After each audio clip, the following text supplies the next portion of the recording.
morning. The news at dawn. Southwest Arewa declares support for Tinubu presidential ambition. PDP governorship primary election in Zamfara nullified. Buhari meets pro-chancellors over ASU strike, vows further consultation. Ghana announces end to Marburg virus outbreak. The Arewa community in Southwest region comprising Lagos, Ogun, Oyo, Osun, Ondo, and Ekiti states has declared support for the presidential candidate of All Progressives Congress APC, Asiwaju Bola Tinubu, speaking at the inaugural meeting of APC Southwest Arewa community and declaration of door-to-door campaign. Chairman of the APC Southwest Arewa's community, Alhaji Sahadu Yusuf Dandare, said the community will mobilize massively for Tinubu. He said Tinubu's emergence as next president is crucial considering the spirit of insecurity across the nation and urged Nigerians to vote for competence ahead of religion, saying there is need for Nigerians to unite for the victory of Tinubu Shetima ticket and other APC governorship candidates. The special advisor to Ogun Governor on inter-ethnic affairs, Honorable Hadi Sani, noted that Nigeria should not vote based on religion, but choose a dedicated, sound, and qualified candidate like Asiwaju Tinubu as president. Chairman Oyo Arewa community, Alhaji Bashiru Bubakar, said Tinubu should become the next president for the sake of equity, justice, and fairness, adding that rotational government is what the nation needs to keep going. Others at the meeting were the special advisor to Osun State Governor Alhaji Umar Muhammad, Chairman Arewa Community Ekiti State, Alhaji Shehu Gigani, and Alhaji Sani Kangiwa, Arewa Community APC Chairman Ondo State, among others. In another development, the embattled APC chairman in Adamawa State, Alhaji Ibrahim Bilial, has tendered a letter of resignation from his position with immediate effect. Alhaji Bilial's resignation came amid disagreement between him and the state working committee of the party. The APC chairman may had earlier been accused of fraternizing with an opposition presidential candidate, among other things. Report says a covering note by the party's national vice chairman, Northeast, Comrade Salihu, to the letter of resignation was forwarded to the national chairman, Senator Abdullahi Adamu, acknowledging Bilial's decision. Meanwhile, the People's Democratic Party presidential candidate, Alhaji Atiku Abubakar, has traveled to Europe on a business mission and family purpose. Atiku's media advisor Paul Ibe discloses in a statement debunking claims that the former vice president was traveling on health grounds. He explained that Atiku's journey abroad began immediately after his meeting with the leadership of the Pentecostal Fellowship of Nigeria. It should be recalled that the national chairman of the PDP, Senator Yocha Ayu, announced a fortnight vacation in Europe and handed the mantle of leadership in acting capacity to the national vice chairman North, Iliyasu Dangom. A federal high court sitting in Guzo, the Zamfara state capital, has nullified the People's Democratic Party gubernatorial primary election that produced Dauda Lawal as the state governorship candidate of the party ahead of the 2023 general election. In a judgment summarily delivered by Justice Aminu Bakba, the court granted all the prayers by the plaintiff, which is to nullify the primary election that produced Dauda Lawal, and ordered fresh primary election in line with the constitution of PDP guidelines of the party. PDP governorship primary, which held in Zamfara State on May 25 and produced Dr. Dauda Lawal Dare as the party's governorship candidate for the 2023 general elections, was conducted by the committee sent from the PDP national headquarters Abuja, led by Adamu Meina Ozeri. In the meantime, the Election Petition Tribunal hearing the disputes arising from the June 18, 2022 governorship election in Ekiti State has concluded the pre-hearing formalities, paving the way for the full hearing of the petition challenging the election of the governor-elect, Mr. Biodun Oyebanji, at the sitting presided by its chairman, Justice Wilfred Upochi. The tribunal presented the pre-hearings report to the parties and the petition pursuant to paragraph 1810 of the first schedule of the Electoral Act 2022 to guide further proceedings in the petition. The Social Democratic Party candidate, Chief Sheguni, who came second at the poll and was aggrieved with the result announced by the Independent National Electoral Commission, is challenging the victory of Oyebanji, who ran on the platform of the ruling All Progressives Congress at the governorship poll before the three-member panels of judges. This is the news at dawn, coming to you from Osun State Broadcasting Corporation, Ilawiye Okebale Osogbo, Voice of the West. Now, our mid-news message. Property is a collective responsibility of all. Don't be a saboteur. President Muhammadu Buhari has promised to extend the ongoing consultations between the federal government and the Academic Staff Union of Universities to end the 7-month strike. The president made the pledge at a meeting with the chairman and select members of pro-chancellors of federal universities at the State House, Abuja. A statement by the special advisor to the president on media and publicity, Femi Adesina, indicates that the pro-chancellors were led to the meeting by Professor Nimi Briggs. Said they are come to meet with the president in 3 capacities: as president and commander-in-chief, as father of the nation, and as visitor to the federal universities. Citing the recent listing of the University of Ibadan among the first 1,000 universities in the world, Briggs noted that the future of the university system in the country is good despite the 7-month industrial action. Professor Briggs commended the federal government for concessions already made to the striking lecturers, including the offer to raise salaries by 23.5% across board and 35% for professors. One person, simply identified as Ogulahawe, has died in a renewed clash between Ogbejo and Alaja communities in Warri Southwest and Udu Council areas of Delta State over a lingering boundary dispute, while another is reportedly in critical condition. Reports has it that the renewed attacks sprang from ongoing demarcation exercise of the disputed boundary by the Delta State government and the 2 local government council authorities. In a statement, a section of Ogbejo people demanded immediate erection of their buildings destroyed in the process within 7 days, calling on the Delta State government to follow the demarcation already known through law. The World Health Organization says Ghana has declared the end of Marburg virus disease outbreak, confirmed nearly 2 months ago and caused 2 deaths. In a statement, the global health body explained that the Health Ministry made the announcement after no new cases of the Ebola-like disease were reported over the previous 42 days. No vaccine treatment exists for Marburg, which is almost as deadly as Ebola. Symptoms included high fever as well as internal and external bleeding. The WHO added that in total 3 confirmed cases, including 2 deaths, were recorded in the outbreak declared on the 7th of July after laboratory confirmation of the virus. It disclosed that it is working with Ghana's health authorities to maintain surveillance, improve detection of the virus, and better prepare for a potential resurgence. And to end the news at dawn, here again are the major points. The Arewa community in Southwest region, comprising Lagos, Ogun, Oyo, Osun, Ondo, and Ekiti states, has declared support for the presidential candidate of the All Progressives Congress, Asiwaju Bola Tinubu. Federal High Court sitting in Gusau, the Zamfara State capital, has notified the People's Democratic Party gubernatorial primary election that produced Dauda Lawal as the state governorship candidate of the party ahead of the 2023 general election. President Muhammadu Buhari has promised to extend the ongoing consultations between the federal government and the Academic Staff Union of Universities to end the 7-month strike. Ghana has announced the end of a Marburg virus disease outbreak confirmed nearly 2 months ago and caused 2 deaths. That was the news at dawn, edited by Latif Agbola and delivered by Olushola Egbodofo. For more about us, you can visit www.osbcng.org. Thanks for listening. Good morning.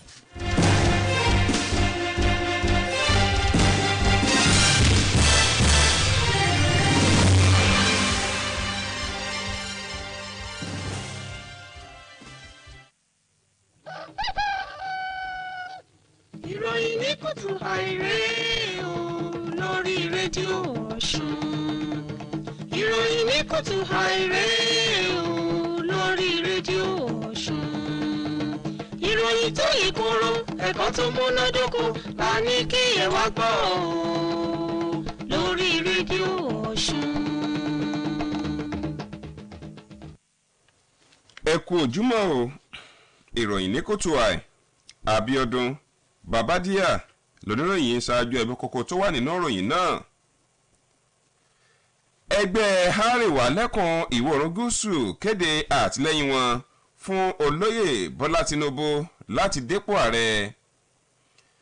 ilé ẹjọ́ wọ́gilé ètò ìdìbò abẹ́lé sípò gómìnà nínú ẹgbẹ́ òṣèlú PDP nípínlẹ̀ Zamfara. ààrẹ Buhari ṣèpàdé pẹ̀lú àwọn bàbá àṣàlẹ̀ ilé ẹ̀kọ́ fásitì. orílẹ̀-èdè Ghana kéde wíwá agbódẹ́kun àjàkálẹ̀ àrùn aṣekúpani Marburg. ìròyìn ọ̀rẹ́ lẹ́kùnrẹ́rẹ́.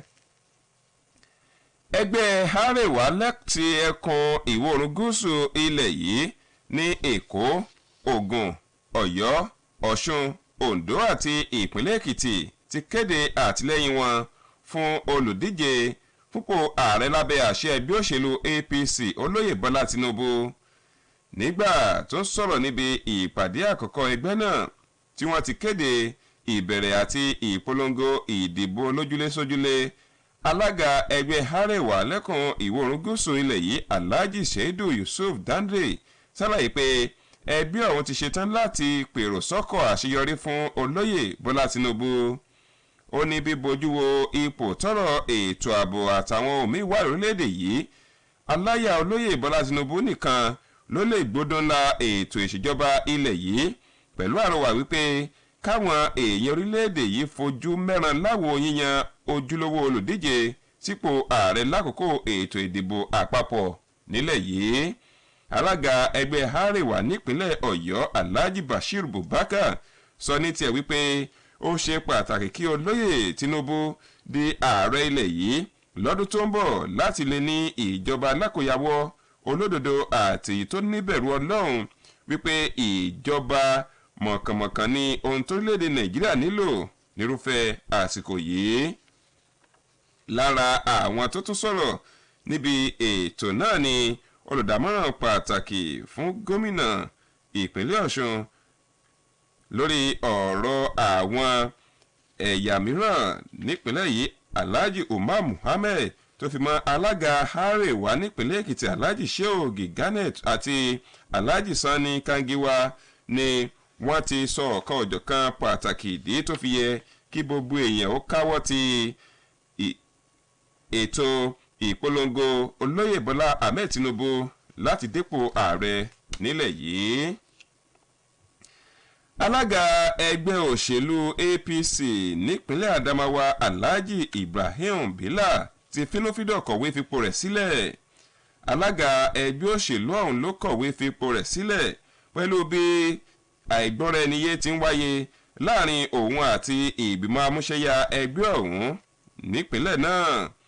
a rí gbọ́ wípé ìwé kan tí igbákejì alága ẹgbẹ́ òṣèlú APC níhà ìlà oòrùn àríwá ilẹ̀ yìí Comrade Saliu fi sọwọ́ lórí ìkọ̀wé fipò sílẹ̀ ọ̀hún, eléyìí ló ṣe sí Sẹ́nẹ́tọ̀ Abdullahi Adamu alága ẹgbẹ́ òṣèlú APC nílẹ̀ yìí ló fìdí ìkọ̀wé fipò alága ẹgbẹ́ òṣèlú APC náà nípínlẹ̀ Adamawa múlẹ̀. bákan ní akọ̀wé ètò ìròyìn ẹgbẹ́ òṣèlú APC nípínlẹ̀ Adamawa Ọ̀nàrẹ́bù Muhammed Abdullahi náà fìdí òkodoro ọ̀rọ̀ ọ̀hún múlẹ̀ wípé láti ọjọ́ 13 oṣù yìí gan ni ìkọ̀wé fipò ọ̀hún sílẹ̀ ti fẹsẹ̀ rinlẹ̀. ilé ẹjọ́ gíga ìjọba àpapọ̀ ilẹ̀ yìí tó kalẹ̀ sílùú Gusau olú ìpínlẹ̀ Zamfara ti wọ́gilé ìdìbò abẹ́lé ẹgbẹ́ òṣèlú PDP lẹ́yìn tó gbé Dáúdà Lawal wọlé gẹ́gẹ́ bí olùdíje tẹgbẹ́ náà fàkalẹ̀ fétò ìdìbò gómìnà nípínlẹ̀ Zamfara.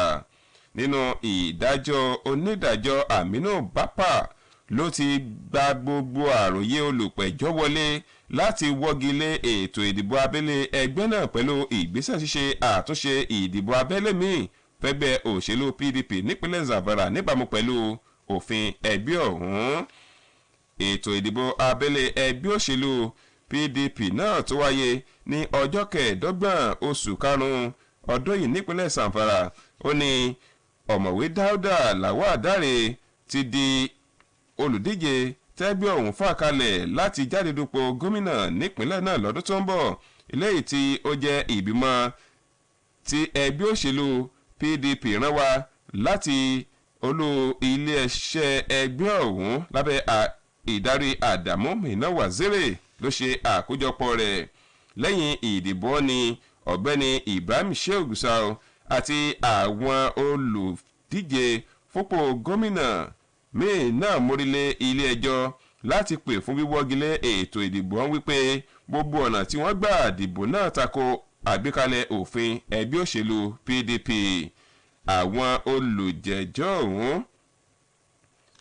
léyìí tàtírí Dáúdà Lawal tó jẹ́ olùdíje tẹ́gbẹ́ fà kalẹ̀ àjọ elétò ìdìbò ilẹ̀ yìí tó fi mọ́ alága ẹgbẹ́ òṣèlú PDP nípínlẹ̀ Zamfara ọ̀gbẹ́ni Adamu Mina Waziri àti alága ẹgbẹ́ òṣèlú PDP lẹ́kùn àríwá Zamfara ajagunfẹ̀yìntì Balamande ni wọ́n káwọ́ pọ̀yìn láti rojọ́ lórí ọ̀rọ̀ ọ̀hún. Ilé àwíyé òkè baálé Òṣogbo láti ròyìn láti lè ṣe rédíò Ọ̀ṣun ẹgbọ́n ìmọ̀ràn ta ní fún yín dídáàbòbò ẹ̀mí àti dúkìá aráàlú ojúṣe tó lórí tẹlẹ́mù ni rí dájú wípé òun kópa tìẹ kò sì má jẹ́ abẹ̀yìn bẹ́bọ jẹ́. Ààrẹ Muhammadu Buhari ti ṣèlérí láti tún múra gírí sí bí ìyanṣẹ́lódì ẹgbẹ́ àwọn olùkọ́ fáyẹsì ilẹ̀ yìí ASUU yóò ti dópin pẹ̀lú kíkàn sáwọn tí yóò bomi paná aáwọ̀ tó wáyé láàrin ìjọba àpapọ̀ àti ẹgbẹ́ àwọn òṣìṣẹ́ fásitì náà. Ààrẹ ilẹ̀ yìí ló ṣèlérí ọ̀hún lásìkò ìpàdé pẹ̀lú àwọn bàbá ìsàlẹ̀ kan fún ẹgbẹ́ fún ilé ẹ̀kọ́ fásitì nílẹ̀ yìí ilé ìtìpàdé ọ̀hún wáyé nílùú Àbújá. Àtìjáde kan tí olùdámọ̀ràn pàtàkì fétò ìròyìn ààrẹ ilẹ̀ yìí ọ̀gbẹ́ni Fẹ́mi Adésínà fi síta lórí ìsàlàyé pé àwọn bàbá ìsàlẹ̀ ọ̀hún ni ọ̀jọ̀gbọ́n Ními Briggs ṣe síwájú wọn wá sí ibi ìpàdé tààrẹ pé wọ́n sí náà. Ó ní gbogbo wọn ni wọ́n wá láti wá fojú gan ní ìpàdé ọ̀hún lórí ọ̀nà tí wọ́n gbà láti bá ààrẹ ilẹ̀ yìí tó tún jẹ́ olórí ètò ààbò lórílẹ̀-èdè Nàìjíríà àti bàbá àgbà pátá fún ilẹ̀ yìí láti lè fi egun òtòlótó aáwọ̀ tó wáyé láàrin ìjọba àpapọ̀ àti ẹgbẹ́ àwọn olùkọ́ fásitì lórílẹ̀-èdè yìí. Ọ̀jọ̀gbọ́n náà wá gbóríyìn fún ìjọba àpapọ̀ ilẹ̀ yìí lórí bí òun náà kò ti sinmi láti rí i pé ìyanṣẹ́lódì ẹgbẹ́ àwọn olùkọ́ fásitì ilẹ̀ yìí di àfisẹ́yìn tí eégún fi sọ wípé pẹ̀lú ìgbéléwọ̀n àti àkọọ́lẹ̀ ohun tí àwọn ẹgbẹ́ olùkọ́ fásitì ilẹ̀ yìí ń pè fún ìjọba náà yóò gbégbèsè láti jẹ́ kí ohun gbogbo kó padà bọ̀ sípò. Lásìgbò láàrin ìlú Ogbe Ìjọ àti Aládìjà níhà ìwọ̀ oòrùn Warri nípínlẹ̀ Delta ti mẹ́mí ọkùnrin kan Ògúnlógà wẹ́ẹ̀ lọ́wọ́ látàrí báwọn ìlú méjèèjì ọ̀hún ti ń gbóná fúnra wọn lórí ọ̀rọ̀ ààlà ilẹ̀ tó ń ṣẹlẹ̀ láàrin wọn lọ́jọ́ díẹ̀ sẹ́yìn. Ìròyìn fi yé ni pé wàhálà ọ̀hún tún búrẹ́kẹ́ sí i tí ó sì tún sọ ẹnìkan míì di èrò ilé ìwòsàn lẹ́yìn tí ìjọba ìpínlẹ̀ Delta bẹ̀rẹ̀ ìgbésẹ̀ ṣíṣe àmì sáwọn ibi tí ààlà ìlú kọ̀ọ̀kan dé dúró lágbègbè ọ̀hún. Àtijáde kan tí ìṣe àwọn ẹ̀yà ìlú Ògbé Ìjọ filédè ni wọ́n ti ń pè fún kí ìjọba kó kọ́ àwọn ilé tí wọ́n dàwó padà ní agbègbè náà láàrin ọjọ́ 7 pẹ̀lú àfikún wípé kí ìjọba náà kó kúkú ṣe àmì sí gbogbo àwọn ibi tí ààlà ilẹ̀ kọ̀ọ̀kan dé dúró kó sì fẹsẹ̀ òfin tì í. Òjò àrọ̀rọ̀dá tó ṣẹlulẹ̀ nílùú Makurdi olúlu ìpínlẹ̀ Benue ti dojú ọjọ́ gbogbo rú ní agbègbè ọ̀hún tí ẹgbẹ̀lẹ́gbẹ̀ dúkìá sì tún ṣòfò dànù pàápàá nínú ọjà Wàrúkọmọ̀. Arígbọ́ wípé òjò ọ̀hún tó sọ ọ̀pọ̀ èèyàn di aláìnílégbé lásìkò yìí tí ọ̀pọ̀ ilé náà sì ti di ẹ̀kún omi tí ọ̀pọ̀lọpọ̀ àwọn ẹrù inú ilé bíi aṣọ, ibùsùn àwọn abọ́ àti ike náà sì ń lè fò káàkiri àwọn orí omi tó dágún nínú ìgboro. Wàyí o, alákòóso àjọ tó mójútó ìṣẹ̀lẹ̀ pàjáwìrì nípínlẹ̀ náà ọ̀mọ̀wé Manuel Shio ti wá ṣèkìlọ̀ pẹ̀lú ìtanilólobó fún gbogbo àwọn tó wà lágbègbè ọ̀hún wípé kí wọ́n fi agbègbè náà sílẹ̀. Nílẹ̀ òkèrè, àjọ elétò ìlera lágbàáyé ti ní orílẹ̀-èdè Ghana ti kéde pé òun ti rẹ́yìn àjàkálẹ̀ àrùn aṣekúpani Marburg tó gbalẹ́gboko lóṣù méjì sẹ́yìn lórílẹ̀-èdè náà léyìí tó ti mẹ́mí èèyàn méjì dání ní fọnáfọnṣu. Àjáde kan tí àjọ elétò ìlera lágbàáyé náà fi síta ní iléeṣẹ́ ètò ìlera ilẹ̀ Ghana ti kéde ìgbà ọ̀tun nílẹ̀ náà lẹ́yìn tí orílẹ̀-èdè ọ̀hún ti rí dájú pé kò sí àkọsílẹ̀ àjàkálẹ̀ àrùn burúkú ọ̀hún tó fara pẹ́ àrùn Ebola mọ́ lórílẹ̀-èdè ọ̀hún. Àmọ́ ṣá kò tí ì sí abẹ́rẹ́ àjẹsára kankan tó gbójúgbóyà láti gbanójú àjàkálẹ̀ àrùn aṣekúpani náà tí àwọn àpẹẹrẹ rẹ̀ náà sì jẹ́ ibà pẹ́júpọ́tọ̀ àti sísun ẹ̀jẹ̀ tinútòde. Orílẹ̀-èdè Ghana sì ni orílẹ̀-èdè tó ti ní àkọsílẹ̀ àjàkálẹ̀ àrùn burúkú ọ̀hún lẹ́kùn ìwọ̀ oòrùn ilẹ̀ Áfíríkà. Ṣáájú sì ni àwọn orílẹ̀-èdè míì nílẹ̀ Áfíríkà bíi Angola, DR Congo, Guinea, Kenya, South Africa àti Uganda náà ti ní irúfẹ́ àjàkálẹ̀ àrùn aṣekúpani náà. Ká tó mú ìròyìn níkùtù àìwásòpin, ẹgbẹ́ kókó wa mẹ́nubà lẹ́ẹ̀kan sí i. Ẹgbẹ́ Arewa lẹ́kùn ìwọ̀ oòrùn gúúsù orílẹ̀-èdè Nàìjíríà ti kéde àtìlẹ́yìn wọn fún olóyè Bọ́lá Tinubu láti dépò ààrẹ ilẹ̀ yìí lọ́dún tó ń bọ̀. Ilé ẹjọ́ ti wọ́gilé ètò ìdìbò abẹ́lé ẹgbẹ́ òṣèlú PDP nípínlẹ̀ Zamfara látàrí wípé ó ní wọn ò tẹ̀lé àwọn àlàkalẹ̀ àgbékalẹ̀ òfin ẹgbẹ́ náà. Ààrẹ Muhammadu Buhari ti jókòó ìpàdé pẹ̀lú àwọn bàbá àṣàlẹ̀ ilé ẹ̀kọ́ fásitì lórílẹ̀‐èdè yìí láti wójútù sí ìyanṣẹ́lódì tó ń wáyé láàrin ìjọba àpapọ̀. Ìyanṣẹ́lódì léyìí tó ń wáyé látàrí gógógùn tó ń ṣẹlẹ̀ láàrin ìjọba àpapọ̀ àti ẹgbẹ́ àwọn olùkọ́ fásitì nílẹ̀ yìí.